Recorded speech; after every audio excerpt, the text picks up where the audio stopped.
নমস্কার বন্ধুরা, আমি সুপ্রিয়া চলে এসেছি তোমাদের কাছে আবার একটা ছোট্ট মিনি ব্লগ নিয়ে। তো আজকের মিনি ব্লগে ছিল আমার সবথেকে গর্বের আর আনন্দের জায়গাটা আর সবথেকে কষ্টের জায়গাটা। সবটাই শেয়ার করব, কিন্তু স্কিপ করলে কিন্তু পুরো ভিডিওটা তোমরা বুঝতে পারবে না।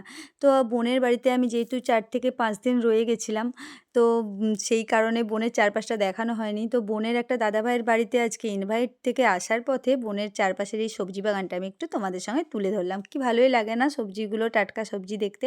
আর সবথেকে ভালো লেগেছে এই কাঁচা টমেটোগুলো আর শরবতি লেবুগুলো। তো তার সাথে আছে সোনু আর মনু, যাদেরকে আমি বাড়িতে বসে ব্লগটা বানানোর সময় খুবই মিস করছি, বোনের এই দাদাভাইয়ের দুটো মেয়ে।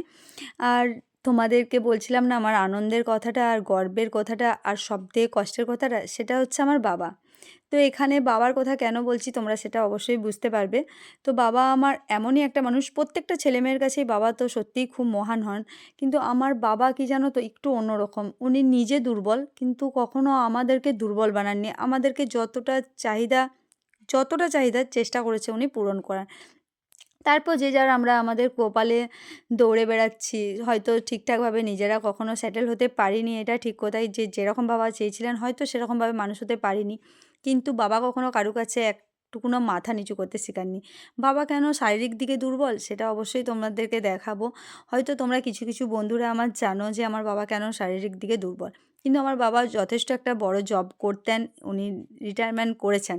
কিন্তু মানে আজকে আমি গর্বের সহিত বলতে পারি যে বাবার জন্য আমরা সবসময় ৪ টে ভাই-বোনই আমরা গর্ববোধ করি। আর কষ্টের কারণ একটাই কি জানো তো? কখনো বাবার কোলে চেপে ঘুরতে পারিনি। হয়তো এই ব্লগটা বানানোর সময় আমার মানে এত কান্না পাচ্ছে যেটা আমি বলতে পারছি না। আর আনন্দটা এত লাগছে যে দেখতে আমার ছেলেটা এত বড় হয়ে গেছে যে আজ বাবাকে সে কোলে করে নিয়ে সে আজকে বাড়িতে নিয়ে আসতে পারছে। আজকে বোনের বাড়িতে যেহেতু আমি ছিলাম আর বাবা নিতে এসেছিল আমাদেরকে।